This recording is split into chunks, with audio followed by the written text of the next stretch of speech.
Hey, good morning, everyone. It's Thursday, October 24th. I'm Mark Dent here with Juliet, Bennett, Ryla, and this is the Hustle Daily Show.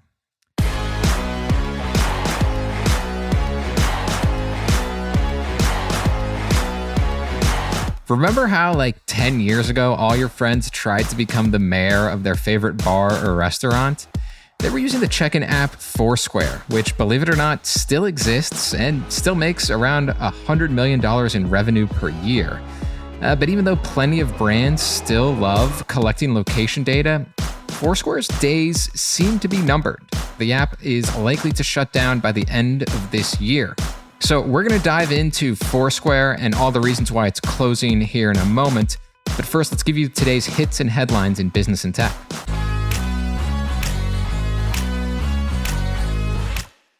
Starting off, yesterday, Apple showcased a preview of its iOS integration with OpenAI.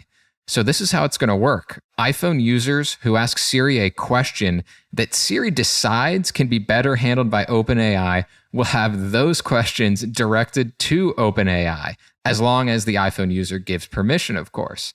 This new integration will obviously only be available on the iPhone 15 Pro models or later, because Apple really wants people to upgrade to its newest phones. Moving on to snack news. Goldfish is changing the name of its iconic fish-shaped crackers to Chilean sea bass, at least for a little while anyway. The newly named crackers will only be available online and for only 1 week. Parent company Campbell's said that this rebrand is meant to create a buzz and lure adult snackers, an audience that it is hoping to capture after pouring a lot more funding into the brand. Juliet, you are an adult. Mm-hmm. What do you think? Does this make you want to have Chilean sea bass / goldfish more? No, I don't care what they call it, unless it's a completely new type of snack. I don't think that I want to eat goldfish crackers. To be fair, I don't really eat snack food to begin with, but I think there are instances where a company has been able to retool a snack to make it more palatable for adults. For example, a lot of children, I think, get Cheez-Its in their lunchbox. But a lot of adults prefer those baked squares that they have. Right. Yeah. Like that's what I would get if I was stuck in an airport and I needed a snack. So I think it's possible to make a goldfish that adults would like, but I don't think just calling it Chilean sea bass is the key here. Yeah, it seems like a pretty half-baked attempt, frankly. I would have thought that if they wanted to capture more of an adult audience, they would, like you suggested, make a new product and maybe call it Chilean sea bass instead of just this weird rebrand that is still going to be essentially the same one that I just, imagine that my 5-year-old niece or whatever likes to eat. So onward to higher education. It's a banner day for people who like to wear fleece sweater vests. That's because after 2 years of declining MBA program applications, business school is back. A survey from the Graduate Management Admissions Council found a 32% increase in applicants seeking entry into full-time in-person business programs. That's the highest level increase seen in a decade. So why is this happening? One theory is that recent college grads are struggling in a competitive job market and they're trying to skill up so they can stand out. In sports, the World Series between the New York Yankees and Los Angeles Dodgers starts tomorrow, and tickets are more expensive than ever. According to CNN, the average ticket price on the ticket reseller TickPick is $1,703. That's double the average from last year and more than in 2016, when the Cubs' first World Series victory in over a century brought about record high ticket prices. And finally, sex educators are warning against buying adult toys from Shein. They're citing a lack of transparency regarding product materials and dangerously misleading product descriptions.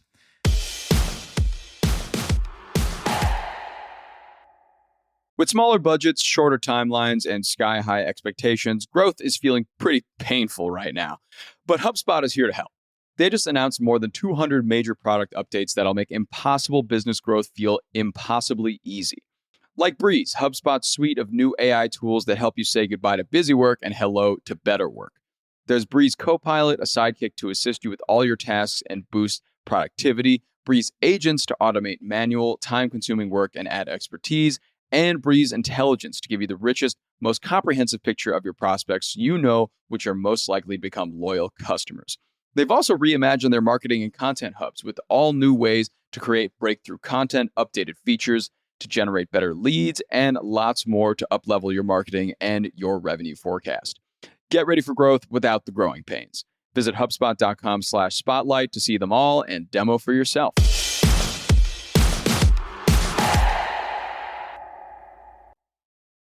All right, let's move on to the main story, Foursquare. This was one of the kind of first really big apps back in the early 2010s. The whole concept, as your listeners may recall, is that you would check in to like your favorite bar or to your favorite restaurant. And a lot of times people would compete with their friends so they could like become the mayor. And I think they'd maybe even get like some sort of like online type of badge in addition to the bragging rights. I think that this also led to a lot of just stupid things that, we thought were funny at the time. Among my friends, where we check in to like my apartment or something, like if we'd go over there to watch a football game. Juliet, did you have much experience on Foursquare in its heyday? Yeah, I feel like my friend group used it all of the time. I think I would have been in my very early 20s when it came out. And so, yes, it was a lot of like naming people's apartments really stupid things and then trying to become the mayor of someone else's apartment. I do remember there were like discounts you could get if you checked in X amount of times. I think the bar that I worked at, you got a discount if you became the mayor of the bar. Oh, yeah. Nice. So, yeah, I remember people used it a lot. And it was kind of like Saturday night. You'd be like, okay, where are people hanging out? And you would just be like, oh, there's like 4 of my friends checked in over here. I'm going to go over there. Yeah. I feel like it always could have been even bigger than it was. Like you were just saying, where you could see, a few friends have checked in here. If there had been this sort of like mass adoption of Foursquare, particularly if you were in like a dense big city, maybe like a New York or a, Washington, D.C., I just feel like it really could have been a way, if you're like someone who's social, to like be like, okay, well, there's a lot of people here. Let's go here for the night. And I don't know that it ever rose to that level of prominence, but it was fun. It was a cool app. I also pulled up an old story because like Groupon kind of partnered with Foursquare for a while. That's right. It was like the king of the early 2010s as well. These were a really huge deal back then, but not so much anymore. And so what is the news with Foursquare? So it's kind of interesting because the headlines imply that like, this is it. Foursquare is finally dead. It's over. But that doesn't appear to be the case. It almost feels like Foursquare is mounting a comeback. Oh. To me, at least. We'll see what everyone else thinks. But basically, if you follow what happened with Foursquare, yeah, it comes out in 2009, globally launches 2010. It grows rapidly. At one point, Barack Obama, who was then the president, was on Foursquare. Like it had a lot of tie-ins. People liked it. And then in 2014, it split into 2 apps. There was Foursquare City Guide, and that's where you would get sort of local reviews and recommendations. So similar to a Yelp. Right. And then there was Swarm, and that's where you would check in and share your location with friends. Both of these apps currently, as of right now, are still online. Foursquare City Guides, if you go to it, yes, it's just a bunch of listicles about various cities. I just downloaded Swarm, and it refers to itself as a life logging app. So if I'm like, oh, where was that restaurant I went to in Boston last year? Well, assuming that I checked in, there it would be. That makes sense, I think. I could see myself wanting to use that. I haven't, though. So yeah, 100%. I feel like every single weekend I'm asked, like, where's that coffee place that we liked that had the thing? And like my brain is an Excel spreadsheet. So I always remember. But if you're not like me, I could see be like, yeah, I love this brunch spot. I'm going to check in. I'm going to put it on my list or whatever. But unfortunately, after the split, usage did sort of peter out. And there are a few reasons for this. There were a lot of people who had privacy concerns. I feel like that happens every time there's a social media, anything. It's like, right. There was like one site that's like, why are you letting people know when you're not home so that they can go rob your house? Not that when I was 21, I had anything of value for people to rob. But, there was some of that concern.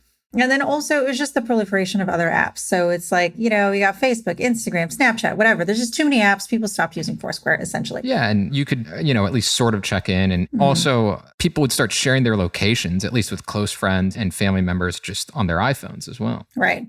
But that was not the end for the company, because the company actually started making a lot of money by selling a software development kit using like all of the location data that it had acquired. Right. So the DNA of Foursquare, essentially, right. They sold it off a little bit. And like I'm reading some of the descriptions of how it builds its SDK. One is an always active passive location detector engine.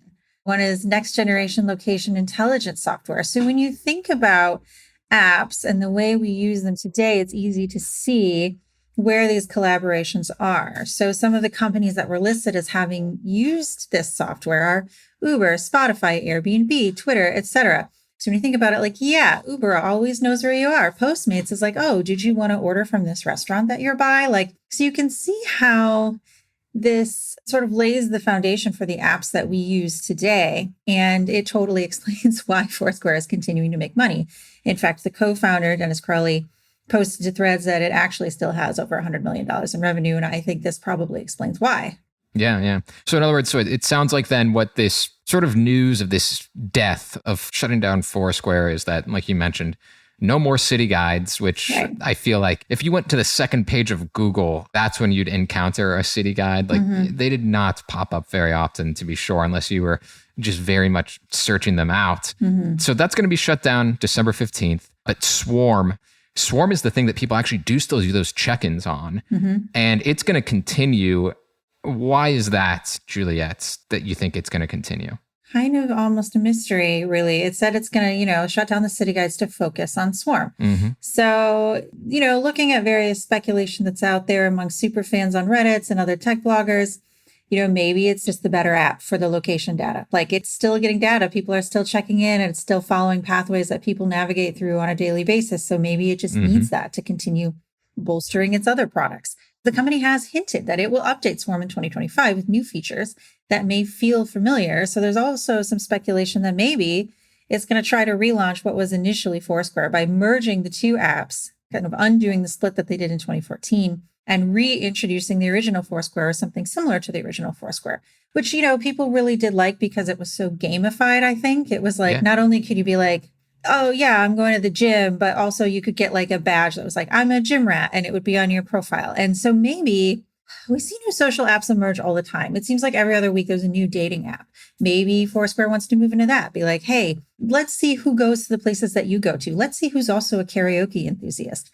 Maybe there's some sort of tie-in. It had that tie-in with Groupon in the past. Maybe it could tie in with local restaurants and start offering what I guess would be an updated version of a loyalty program. We know that inflation drives customers to loyalty programs. We know that in the past, Foursquare users like to check in because after 5 check-ins, they get a free ice cream cone. So that could really be back on the table. Like, I think there's a lot of options. I don't know if that user base still exists. I don't know if that user base is there. Yeah, it might be too fragmented. I feel like in the early 2010s, like everybody was on Groupon. Right. A lot of people were on Foursquare. And now everybody just kind of, they're a little bit more scattered. And so while I think the desire, like you suggested, for a good deal, for like a badge, that kind of proves your status to some extent is still out there. Right. It's, a question of whether something like Foursquare can capture a large enough audience of them, or Swarm rather, or who knows what they're going to end up calling it after December. But yeah. And I do think people are sort of at a crossroads. I think we know that people are staying home more often post-pandemic,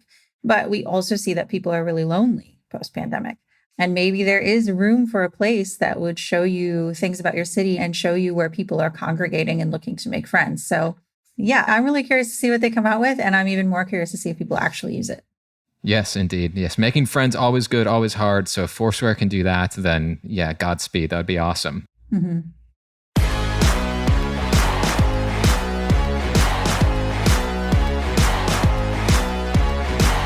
That's going to do it for us today. Thank you, everybody, for tuning into the Hustle Daily Show. We're a proud part of the HubSpot Podcast Network. Our editor today is Robert Hartwig, and our executive producer is Darren Clark. We have a lot more tech and business coverage in our newsletter, so if you're not subscribed, please go get signed up at thehustle.co/email, and also follow us on Instagram at thehustledaily, and we will see you tomorrow.